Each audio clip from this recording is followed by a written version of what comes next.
Good evening, everybody. Echo here, hold on just a moment. There we go. Welcome to tonight's presentation.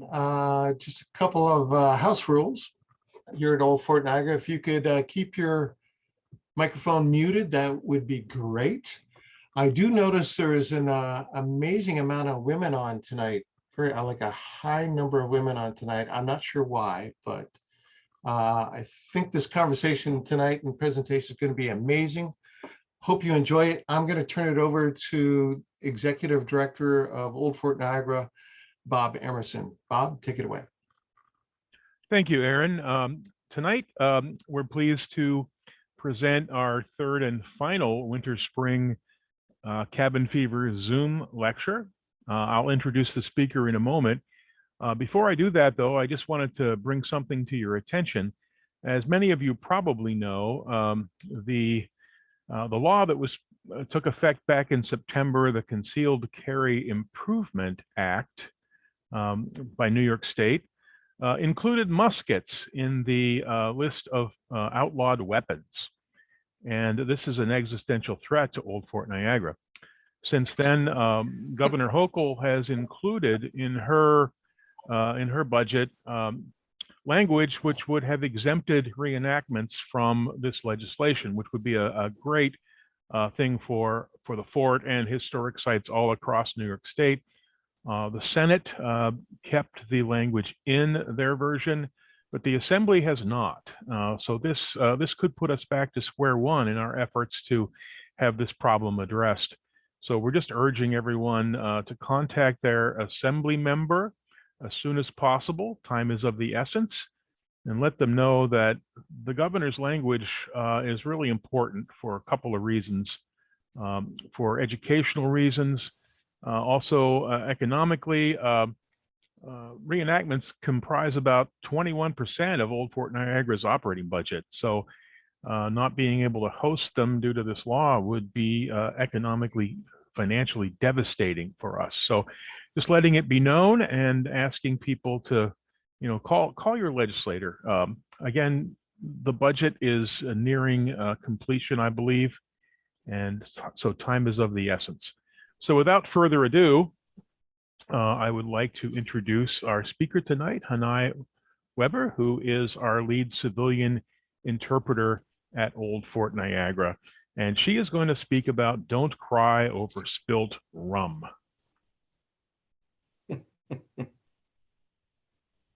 All right, well, thank you so much, everyone, for coming tonight.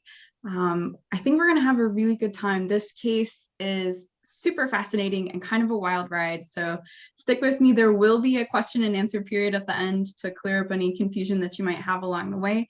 But otherwise, we're going to go ahead and get started. I'm going to stop my video and share my screen. There we go. Okay.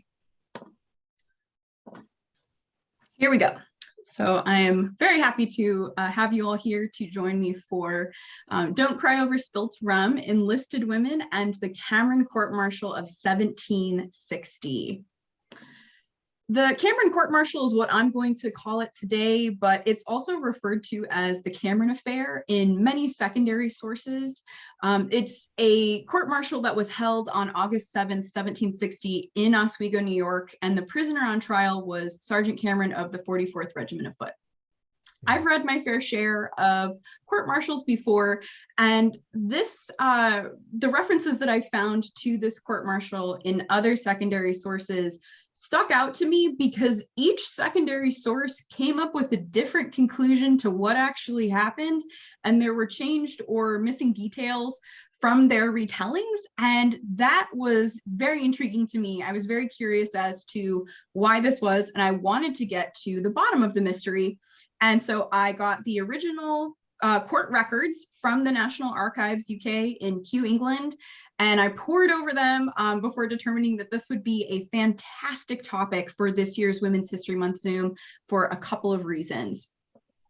First and foremost, the events leading up to the Cameron court-martial occurred at Fort Niagara in May of 1760. So even though the trial itself didn't happen until August of that year, the stuff that leads to it happens in May right here at Fort Niagara.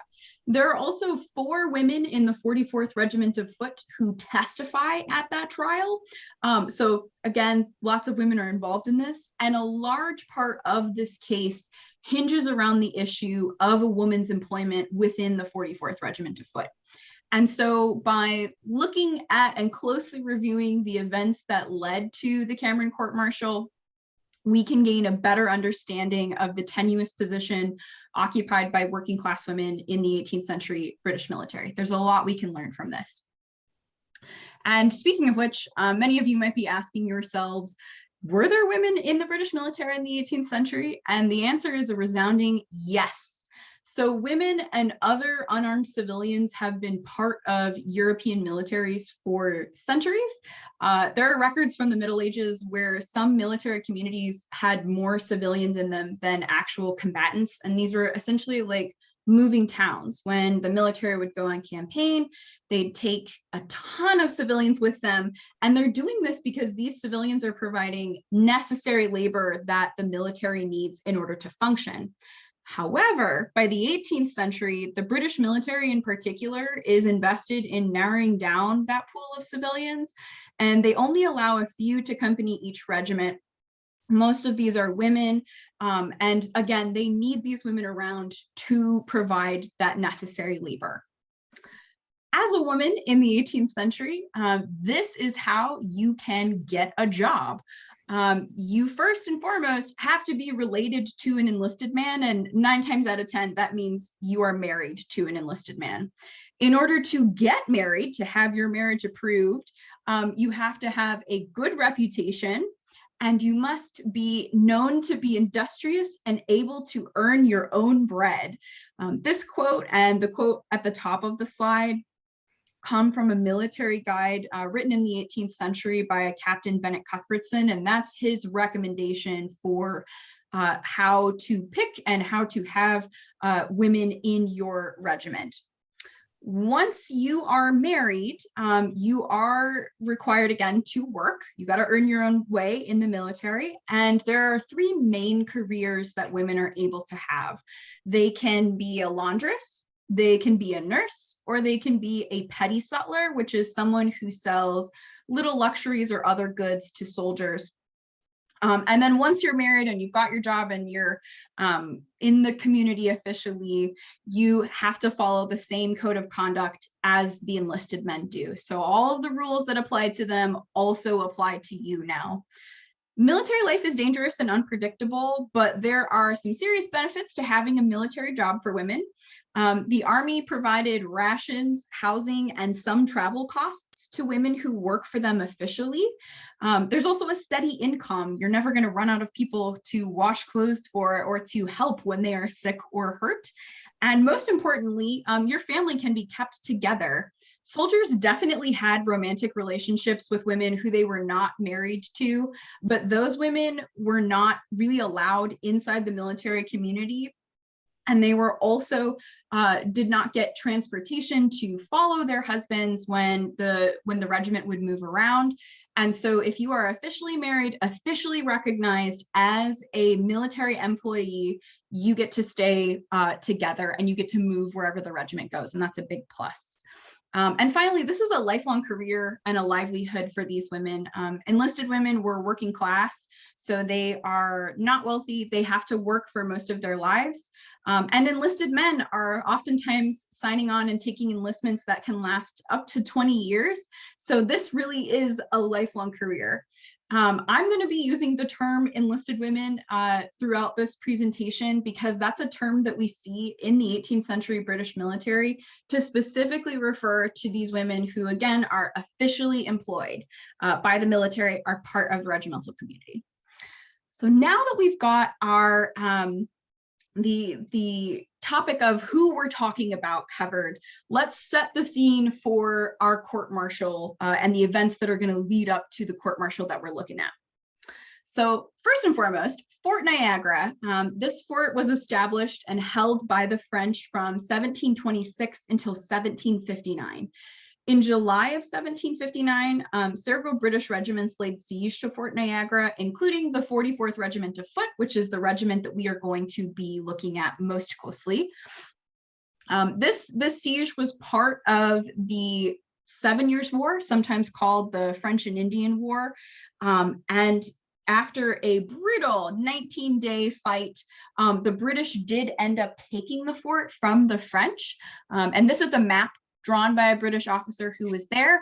In the left corner, where that letter A is, and there's that kind of almost star shape, that's Fort Niagara.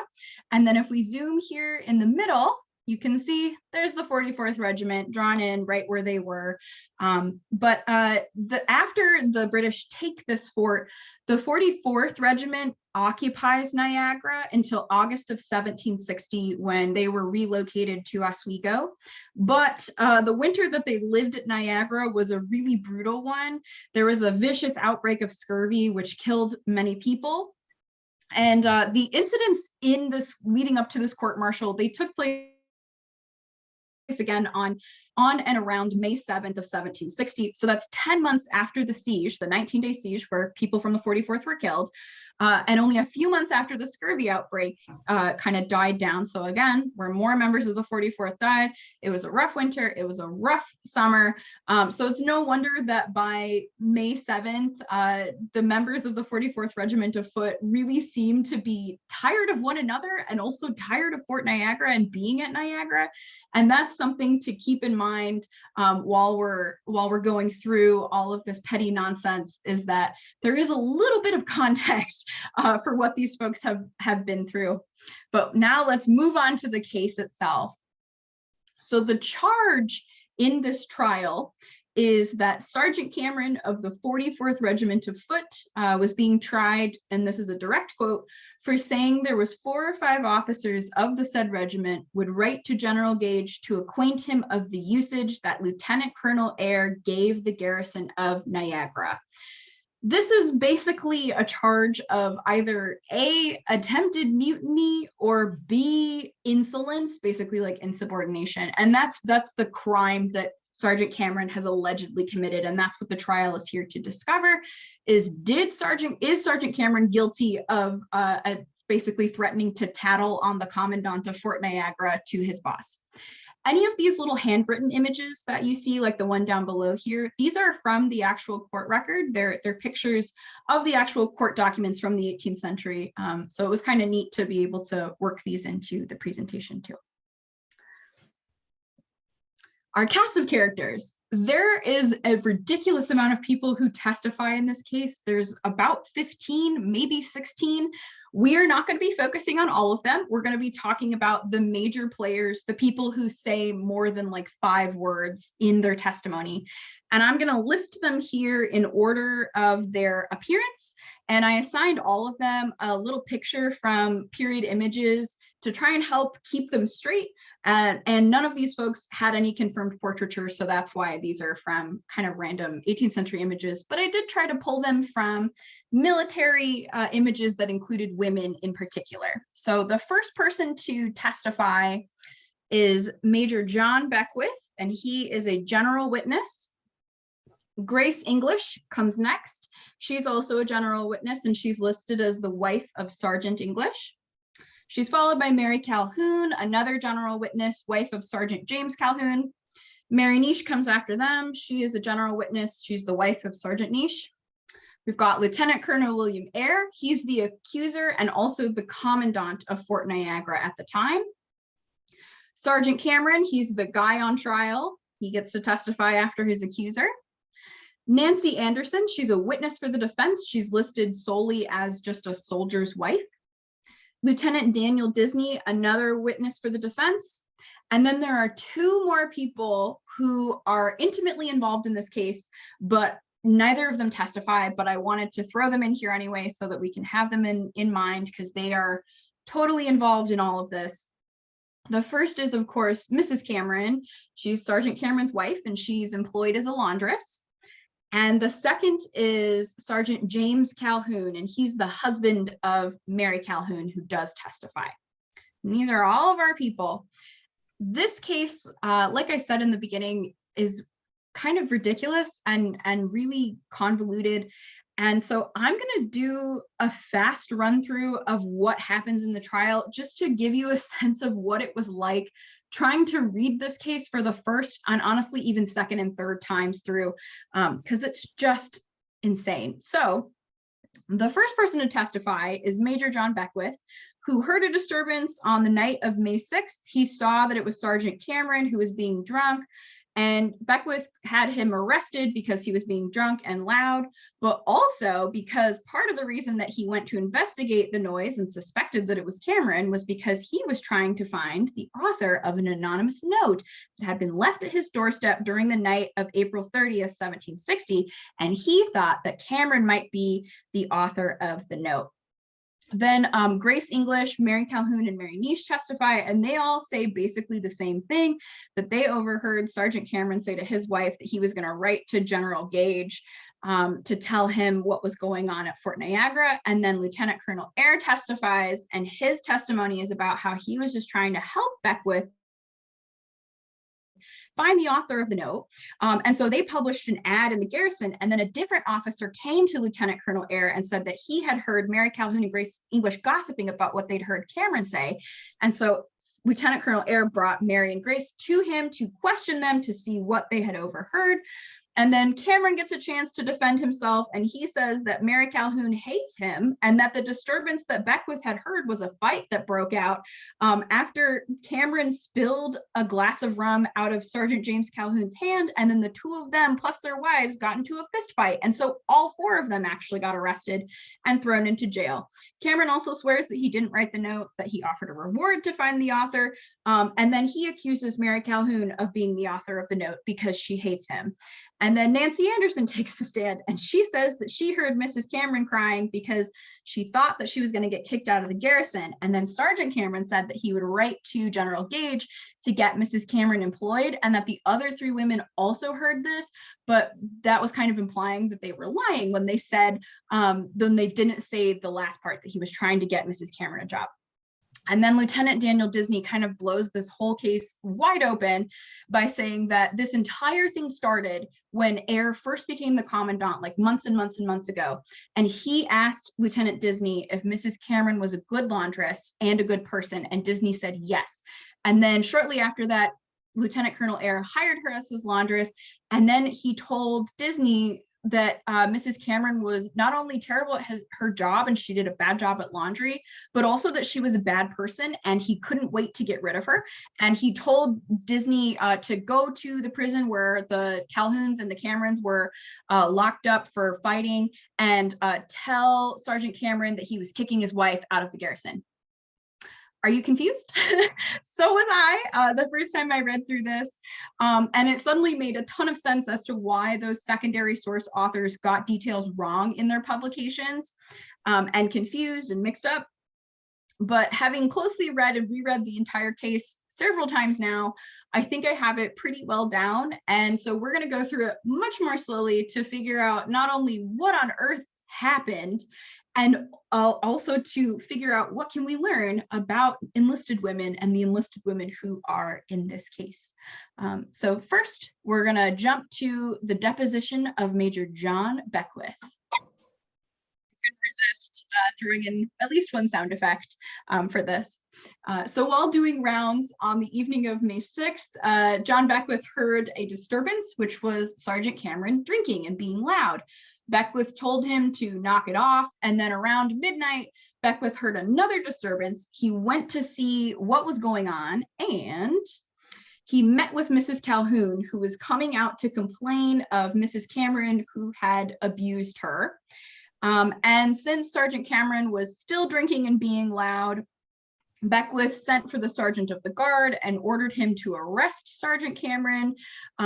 And then Beckwith also mentioned that part of the reason why he went to go investigate at Cameron's house was because he was still on high alert looking for the author of an anonymous note that had been left on his doorstep earlier that week. And here is the copy of that anonymous note.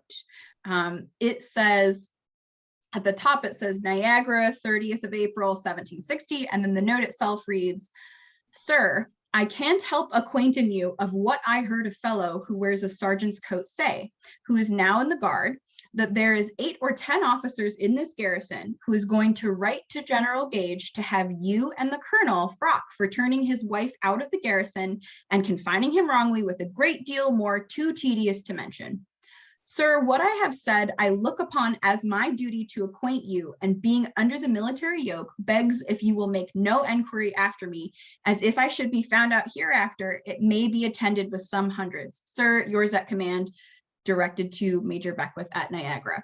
This note, in essence, says there's a sergeant who is currently imprisoned who says that he, along with 8 or 10 officers in this garrison, are all going to write to General Gage, have you and Lieutenant Colonel Eyre get in trouble with Gage because you are kicking his wife out of the garrison, and also you imprisoned him under wrong or false charges. And so this is the note that Beckwith is trying to figure out who the author is. And again, remember, it says it's a sergeant who wrote who's going to do this. And so it makes sense why Beckwith is choosing to inquire at Sergeant Cameron's door about this. Next, we hear from Grace English, then we hear from Mary Calhoun, and then we hear from Mary Niche. I condensed them all to one section because they all basically say the same thing. Grace English and Mary Calhoun testified that they heard Sergeant Cameron talking to his wife and saying, quote, that there was 4 or 5 officers that would write to General Gage to acquaint him of the usage Colonel Eyre gave the garrison. Grace made a point of adding in her testimony that he mentioned no gentleman's name, nor did not say whether it was good or bad. So he didn't say who else was going to do it, and he didn't say if he was going to be tattling on Lieutenant Colonel Eyre or if he was going to be praising Lieutenant Colonel Eyre. Mary Calhoun added that later on, when she and Grace were gossiping about this, they thought Sergeant Cameron's words queer. They thought it was very strange for him to say this. And Mary Niche heard him say that he would write to General Gage, but did not hear him say a word about Colonel Eyre. So she did not hear him actually say that that's what he was going to be writing to Gage about. About a week later, Grace English and Mary Calhoun were actually called to meet with Lieutenant Colonel Eyre, during which he asked them to repeat what they had heard Sergeant Cameron say. And when they told him, that is when Sergeant Cameron was arrested under suspicion of writing the anonymous letter. So then Lieutenant Colonel Eyre, who is the accuser, takes the stand, and he says that when Major Beckwith showed him an anonymous letter, Eyre thought it was incumbent upon him to give Beckwith assistance in locating the author of the note. Beckwith published an ad in the garrison, and Eyre, in order to help, made all the inquiry he could to know whether there was any grounds for what the author of the letter mentioned. He and Beckwith are on high alert. They're trying to figure out if there actually is some sergeant who is trying to write a letter that's going to get them in trouble with General Gage. And he also asked other officers to assist them in the search, including a Sergeant Major Q. About a week after the ad was posted, Sergeant Major Q told Eyre that he overheard Mary Calhoun and Grace English gossiping about what they had overheard Sergeant Cameron say. And at that point, Eyre called Mary Calhoun and Grace English in to question them, and then arrested Sergeant Cameron shortly thereafter. Sergeant Cameron gets a chance to finally defend himself. And he says that around midnight on the night of May 6th, 1760, Sergeant Cameron and Sergeant Calhoun were drinking together. And that's when Cameron, quote, threw down some rum, which he thought would be prejudicial to Sergeant Calhoun. And when he did this, Mary Calhoun flew in a passion. She abused him and called him names for doing so. At this point, Mrs. Cameron takes her husband's side, and the 4 of them get into a fist fight, the noise from which summons Major Beckwith. Beckwith arrested all 4 of them and put them into the guardhouse overnight. And Cameron includes this into his story to prove to the court that Mary Calhoun had a spite against him, and he suspected her of being the anonymous note, trying to get him in trouble, even though the author of the anonymous note was never actually found. So the next day, when the four of them get released from prison, his wife starts to cry. Mrs. Cameron begins to cry because she's afraid that she would lose her job. And Sergeant Cameron told her that he would, quote, write to Major Harvey to recommend her to General Gage's service. He calls up his first witness for defense, which is a woman named Nancy Anderson. And Nancy claims that she went into the Cameron's room shortly after their release from jail, which again, the morning of May 7th, 1760. And she heard Mrs. Cameron crying because she was ordered by Colonel Eyre to be turned out of the garrison. And then she heard Sergeant Cameron say, my dear, don't fret, for there are 4 or 5 gentlemen of the regiment will write down by you to recommend you to General Gage's service. Nancy also alleged that Grace English, Mary Calhoun, and Mary Niche were present for all of this. And by doing so, she's implying that the other 3 kind of lied by omission because they didn't tell the whole story of what Sergeant Cameron said, which is that he's writing to get Mrs. Cameron another job. At this point in the trial, Sergeant Cameron had Lieutenant Daniel Disney produce the advertisement that was written by Major Beckwith attempting to locate the author of the anonymous note. And this advertisement basically, it's kind of long, so I'm not going to read the whole thing, but it says that Beckwith believes the person who gave him the anonymous letter had really good intentions, and that he thinks that they are a good person. And so if the person who wrote it comes forward, they're not going to get in trouble.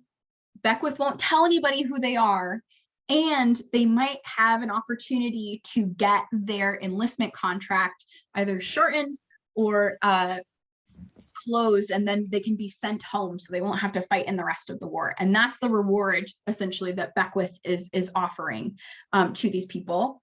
And Sergeant Cameron claims that he put up $10 as a reward for someone to come forward as the author. So in addition to all the stuff that Beckwith was going to give him, Sergeant Cameron is also going to give them $10, which is quite a lot of money. But nobody ever came forward and confessed to writing that note. Finally, the last deposition that really gives some expose into what is going on is Lieutenant Daniel Disney. And he says that a few days after Lieutenant Colonel Eyre arrived at Niagara, so quite a while ago, he asked Lieutenant Disney about Mrs. Cameron and her work because he had heard really good things about her. And Disney said, yep, she's a good laundress and she's a really good person. And so Eyre sends for Mrs. Cameron and says that he was very glad to hear so good a character of her, as he intended to employ her as his washwoman. He's going to hire her to work for him as a laundress. However, a little bit after this, Eyre tells Disney that he was surprised Disney could call her a good washwoman, being the worst he had ever employed. And so this is not good already. And then the morning of May 7th, 1760, so when everyone got arrested, Disney is sent to go and release the Camerons and the Calhouns from where they'd been held overnight for fighting, and to tell Sergeant Cameron, quote, that he must part with his wife. Sergeant Cameron is very upset about this because as he tells Disney, he and his wife had been together for 16 years, and they had a little boy with her in the regiment. And so for the 3 of them, honestly, to be parted would be the permanent separation of their family and would potentially be really devastating for Mrs. Cameron in particular, because she would be losing her livelihood in a country that she was not from. They are in North America, and these folks are all from the UK. But despite telling Disney about how upset he is about this development, Cameron otherwise went back to work, according to Lieutenant Disney. Later that day, Cameron was imprisoned again for, quote, insolence by Lieutenant Colonel Eyre. The next day after that, Disney was sent a second time to release Cameron in the morning. And presumably Sergeant Cameron had made a little bit of a fuss towards Lieutenant Colonel Eyre about the potential of losing his wife. And so Lieutenant Colonel Eyre told Lieutenant Disney when he went to go release him the second time that he was to tell him that, quote, the colonel was no bishop or pope and therefore could not take upon him to divorce the wife from the husband, but he swore she never should come where he had anything of a command. Sergeant Cameron takes one more opportunity to interject one last fact to the court, and that is that he was 3 months confined before he knew his crime. He never knew it till he was put in the provost tier. And when he asked Lieutenant Colonel Eyre about his charge and accusers in order to prepare for the court-martial, he was told that he would find out at the trial. Essentially, he was given no time to prepare. He did not know why he had been arrested and kept in jail for 3 months before being brought from Niagara to Oswego, where the trial actually happened. And this is pretty, at least as far as like my research has shown me, this is a fairly uncommon thing for the British military. Most of the time, they're gonna tell you at least why you're arrested and why you've been kept. So this was an important fact for Sergeant Cameron to interject to show that Lieutenant Colonel Eyre was not maybe being fair to him. So to recap everything in a cohesive timeline order of events, Lieutenant Colonel Eyre arrives at Niagara, asks about hiring Mrs. Cameron as a washwoman. Shortly after he hires her, he tells Lieutenant Disney that Mrs. Cameron is the worst and he doesn't like her. April 30th, in the night, an anonymous note is left at the door of Major Beckwith. The next morning, when Major Beckwith discovers it, he and Lieutenant Colonel Eyre begin making inquiries and trying to figure out who the author is. May 6th, evening, Sergeant Cameron is drinking in the garrison. He's making a disturbance. May 7th, midnight, Cameron is still drinking. He gets into a fight with his wife, Mary Calhoun, and Sergeant Calhoun. Beckwith has them all arrested and put into jail overnight.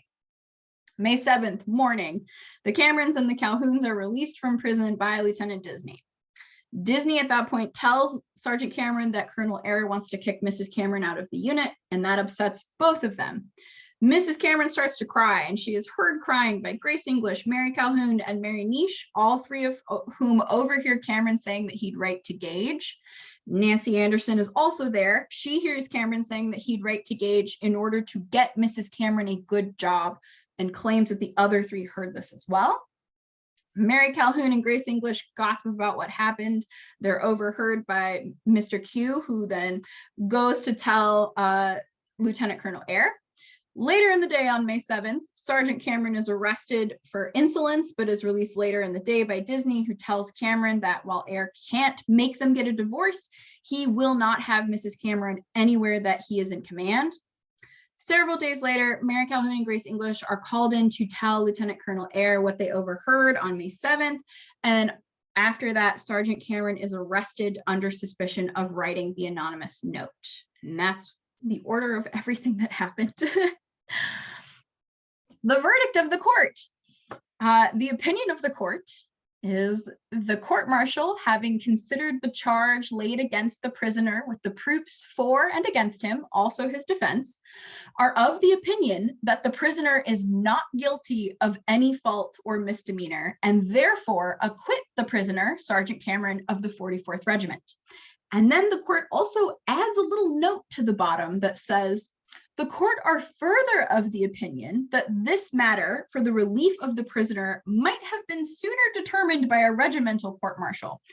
Essentially, that little note is saying this issue is so small and there was no reason to keep Sergeant Cameron in prison for 3 months, that really this could have been solved at Fort Niagara with just the staff that was on hand there. You did not need to drag him all the way to Oswego and hold a full-scale general court-martial out here. So it's a little bit annoyed, at least that's how I read the tone of it. So how do we put all of these pieces together? What can we pick out of this like giant mess of interpersonal drama to get a complete picture of a regimental community, one that includes the position of women in the British military and how they occupied it?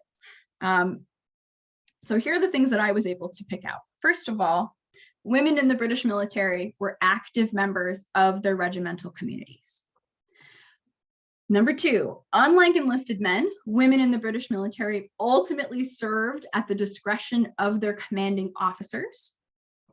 And number three, women of the past had agency.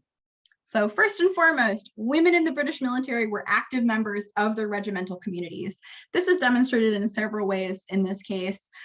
First and foremost, there are 5 women who are involved in this case, and 4 of them testified as witnesses. And everything that's happening is happening in the garrison, in military housing, by military employees. Mrs. Cameron had a reputation from several officers that preceded her. This is something that is attested to by both Lieutenant Daniel Disney and also Sergeant Cameron, that she has a good reputation from other people, and to have a reputation with other people, you have to be involved in the community.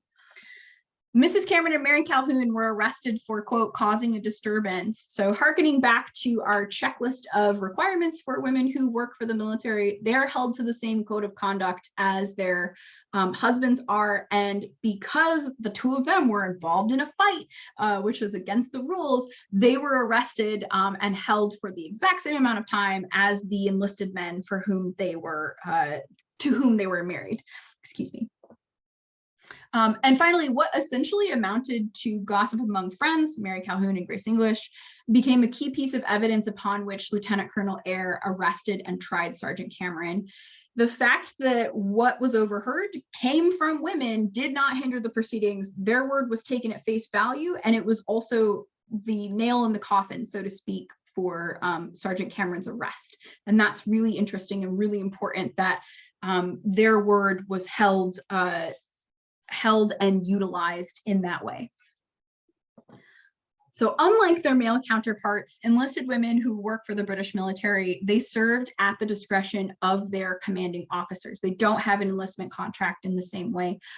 They're kind of there if their officers want them there. And this is shown in a major way in this case, is that while Sergeant Cameron was given a full trial to determine his guilt of a very serious crime, Mrs. Cameron's livelihood and life and marriage were at stake because Colonel Eyre disliked the way that she did his laundry.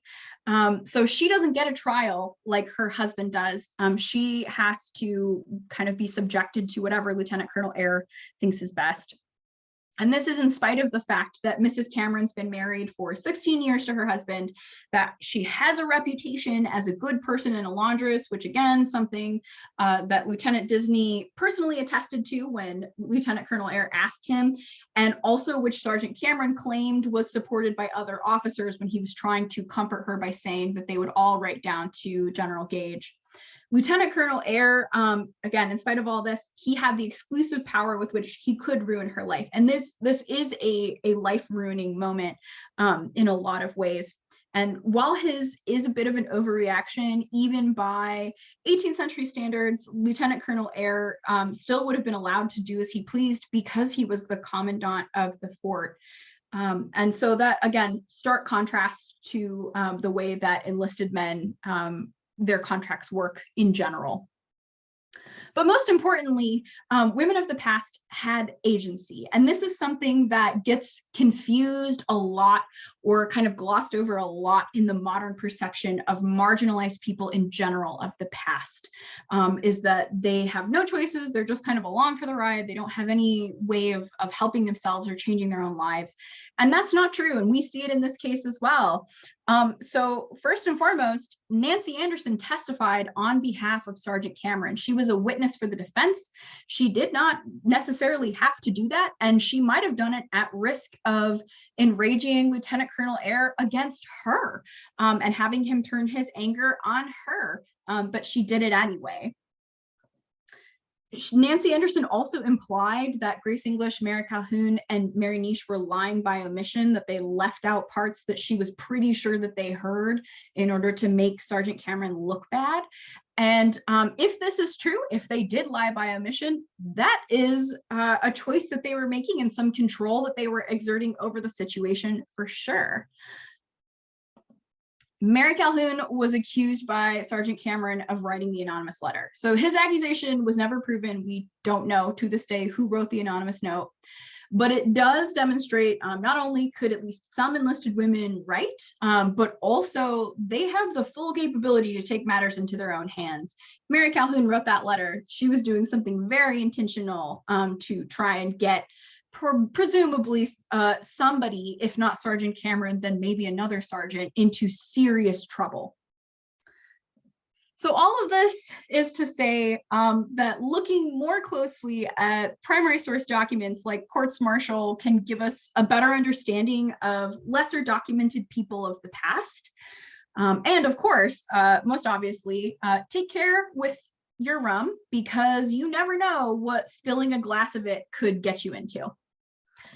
I'm gonna leave up this image here because it is a list of all of the images that I used, or like the little portraits that I used for people, and I'll leave it up during the question and answers so that if you want to take a screenshot or a picture of this to look these up for yourself later on, you can.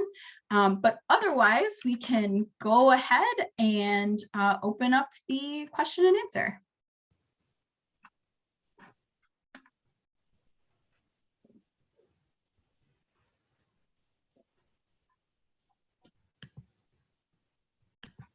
I have a question. Go ahead. So who do you think wrote the note?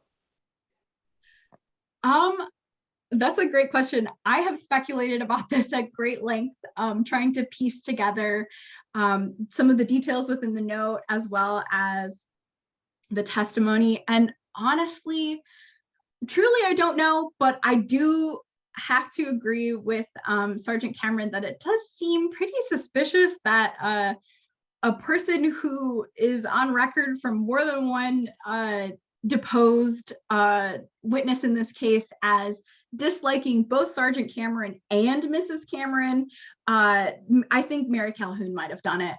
Or if she did, I suspect that it was not alone. I have my suspicions that Lieutenant Colonel Eyre might have been involved in the note composition. Maybe some cahoots happened, but we don't know. But that's my guess. I do think Mary Calhoun might have been the author of it. And if you have a question, go ahead. You can chat it and or just unmute yourself and go ahead and ask. I have a question if I can interrupt. Hannah, couple things. Were there lawyers representing both the Crown and the accused that were set forth in the transcript? And also, were there objections? Like some of this stuff sounds like it was hearsay, which would have been excluded from most trials at the time. That's a great question. So as far as this particular document goes, I did not see any mention of lawyers or barristers of any kind, at least for this trial. I can't speak to courts martial in general, because I'm sure that there were at other trials, but this one in particular, no, there are no lawyers. It appears that everybody is kind of representing themselves. There are interjections. So Grace English, when she's testifying, her testimony is actually a question and answer where Sergeant Cameron is actually asking her, did I not do whatever? And then she will answer. And so her testimony is a back and forth questioning. There are a couple times where the court asks a question to, like, they jump in and ask for clarification on something, but like, yeah, there's no lawyers, no kind of modulation on hearsay or anything like that. It's kind of a free-for-all, at least this one.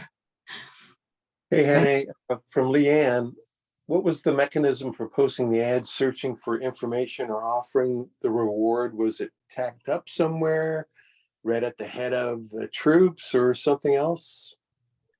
Unclear. It just says that it was posted in the garrison. So I would assume that there was a written copy posted somewhere, like physically tacked up at somewhere, maybe multiple copies of the same advertisement tacked up in multiple places. And presumably there was also an announcement made when the ad first went up so that everyone was aware of it.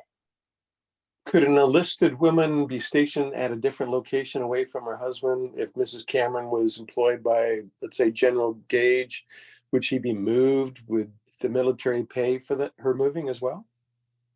That's a fabulous question. So the answer is yes. Enlisted women could be stationed at different posts separate from their husbands. We see this happen most often in wartime, and actually during the 7 Years' War, which is this time period, there is a huge need for British nurses at the General Hospital in Albany, New York. And so the British military is pulling enlisted women from regiments all over New York State to work in that hospital for various lengths of time. We also know from other documentation that if a woman is, say, like having a major problem with someone who is in a garrison with her, that there is record that shows that these women could be moved to a separate garrison. So just moved physically somewhere else, still employed by the military, they're just somewhere else. But obviously, like, this is not an ideal situation because you're separated from your husband at that point. You're single parenting if you have children, because your kids are going to go with the woman. They're not going to stay with their father. And so this is kind of a last resort option. Most people really do not want that as the option. And so when they are talking about writing to General Gage, that's what they are doing that. Yes, they are attempting to get her employed at a different post so that she doesn't totally lose her job and doesn't totally end up stranded in a foreign country with no work and no income. The problem is that with a bad review from someone like the commandant of her fort, where he's not only saying she's a bad laundress, but also she's a bad person, that could hurt her chances of getting employment somewhere else. And so that's a problem. But yes, they are attempting to get her a job because it's better to work for General Gage somewhere else than it is to have no job and no way to get back to England, where the rest of your family is and where your hometown is. That was from Amy, by the way. Another question. Annalise asks, what happened to the characters, the cast of characters in this event later in history? Do you have any documentation about what became of them? I'm so glad you asked. I was really hoping someone would ask something like this. So for most of these people, we have no idea what happened to them, or at least as far as I have not found them. There are quite a lot of records that are in the National Archives UK that are not digitized, so you have to request them and pay for them to be digitized and emailed to you, or copied and then printed and sent to you in the mail. So there's a lot, I'm sure, that exists that I haven't found, but here's what I have found.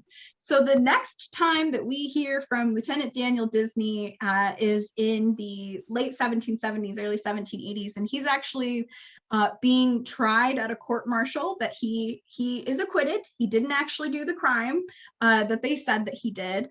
And that is another kind of interesting case for some other reasons. There are also a lot of women who testify in that one, but they're not enlisted women. They are civilian women who he was at a party with, and they end up being his alibi. And so that's where we find Lieutenant Daniel Disney. And the other two people who we find later on, and this is another fascinating case that I encourage all of you to look into because it's super interesting, are the Calhouns. So Mary Calhoun and her husband, James Calhoun, we hear about them 4 years after the Cameron court-martial. So Cameron court-martial is 1760. We hear about them again in 1764. In 1764, there are a series of letters that are written between the commandant of Fort Ticonderoga, who's a Captain Charles Osborne, to a newly appointed Colonel John Beckwith. So he got a promotion. And they're a set of 4 letters, I believe. Beckwith writes to Osborne, Osborne writes back, Beckwith writes back again, and then Osborne writes the final letter in this particular, on this particular topic. And this topic actually is, it also centers around a woman's employment. It's about Mary Calhoun and her livelihood and her employment at Fort Ticonderoga, because Sergeant James Calhoun is accusing Captain Osborne of having an affair with his wife and intentionally trying to keep the two of them apart. And what comes out in these letters is that James Calhoun has a history of getting incredibly drunk, being physically violent with his wife, arrested for causing a disturbance in the garrison by being drunk and being physically violent with his wife. He is then removed from jail. He's released from jail, but moved into the bachelor's barracks. He's not allowed to live with his wife for a while until one or both of them apologizes for his behavior. He's allowed back and the cycle repeats. And so this set of letters between Osborne and Beckwith is because Osborne is trying to court-martial in-house. He's not doing a general court-martial. He's doing it just within Fort Ticonderoga. He's trying to court-martial James Calhoun for causing a disturbance and for destruction of property in his home because he breaks down a door in Captain Osborne's house. But these letters are really, really interesting because they do give another context to how women fit into the British military. Beckwith is very firm that Mary Calhoun is the property of her husband. That's a term that he uses. She is property belonging to her husband, and therefore Osborne has no right to separate a man from his property. Osborne, on the other hand, he insists that Mary Calhoun works for him privately as his laundress and as a servant in the household that he shares with another bachelor officer. And so by his account, he pays her, she works for him, and he says multiple times, this is the exact language he uses, she has a right to choose where and from whom she earns her bread. And that's a fascinating turn of phrase for a man to use about a woman who is below him socioeconomically, below him in the terms of, you know, she works for him. He's her employer. He's also her commandant, but he says that she has the right. And so Beckwith insists that Osborne needs to send Mary Calhoun away to solve this problem. She just needs to go somewhere else and work somewhere else. And Osborne refuses to do it because he believes, number one, James Calhoun is guilty, and number two, Mary Calhoun has a right to choose where she wants to work. So again, highly recommend checking out the Osborne and Beckwith letters. They're really fascinating. There's a lot of little details that are involved in there too. But that's everybody who I've so far found. I haven't found anything about Grace English, Mary Niche, or either of the Camerons. A lot of questions here, but as a woman, could you leave employment at any time? Lauren Agnello asked this. You definitely could, yeah, because the enlisted women, unlike their male counterparts who have to sign essentially like a contract of how long they're going to stay enlisted, it's very much like today's military. These women don't sign really any kind of contract as far as that's concerned. So if you really wanted to leave, you could. Most of them don't want to because they want to stay employed. They need to. They're working class women. They have to work in order to survive. And they want to stay with their husbands and keep their families together. But yes, you could leave if you wanted. Within camp, would the couple's families live in tents together, or would they be in separate groups, or where would they be stationed? Most of the time, married couples are given separate housing from the rest of the unmarried enlisted men. And unmarried enlisted men are the bulk of the population. Most enlisted men are not married. And so the married couples in general tend to get private housing. In this case, there are several references made to the fact that the Calhouns and the Camerons most likely share a room So they're living together, which makes sense. And then again, in those other letters that I mentioned, Osborne is explicit about the fact that he gives all married couples their own spaces, and it's only if they misbehave that the men are then put back into the bachelor barracks until they get their act together, and then they're allowed back into it. So yes, they live together. If you don't live in a garrison that has enough room to give you your own like private room or your own private house, you sleep in the barracks with everybody else. So you still get to have the same bed. You get like your own, you get an extra blanket to kind of like cover up or block off a corner, but you're in the same room with everyone else, if not. From Eileen Geyser, if the husband died, were the women kept in the regiment? This is a case-by-case basis. More often than not, yes. So it harkens back to that. You are at the mercy, I guess, of your commanding officer. If you've got a good reputation, if you're a great employee, if you've always worked hard and you don't cause any problems, they are more than likely going to keep you on if you are a widow. The British military, towards the mid to late 18th century, they also have specific like pensions almost that they give to widows. So if you are widowed, the British military will pay you a good chunk of money. They will pay for your transport home. So they'll take you back to whatever hometown you're from, which is more often than not in the United Kingdom. And they will give you your husband's uniform if it is more than a year old. If it is less than a year old, you are given the monetary value of that uniform, which is a good amount of money. And this is designed to try and set you up so that you have a little bit of a cushion while you look for another job. But we do see lots of cases where women who are widowed are kept on in their regiments, which is technically not allowed. They're technically not supposed to do that. But again, if you work hard, if you're a good person, if your commandant likes you, they're not going to kick you out, because it's rolling the dice on another woman who needs to fill your job. That labor still needs to be done. And they don't necessarily want to take on a stranger who will maybe end up causing a lot more problems than you, or aren't as good of a worker as you were.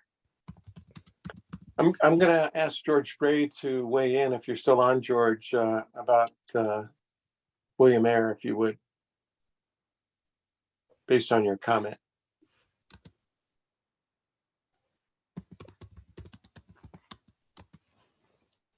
Yeah, I'm here. Can you hear me? Yep.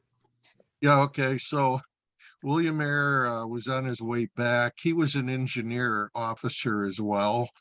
And he'd been over here in America since the beginning of the war in 55 and was involved at the Battle of Lake George and was up in that area. But he goes back, I forget the exact year, but in the 1760s to England, and he's on this ship. And they're within sight of the coastline. And unfortunately, for whatever reason, the ship goes down within sight of the English coast and he's drowned. So that was the end of William Eyre, unfortunately. Yikes. Oh, that's awful.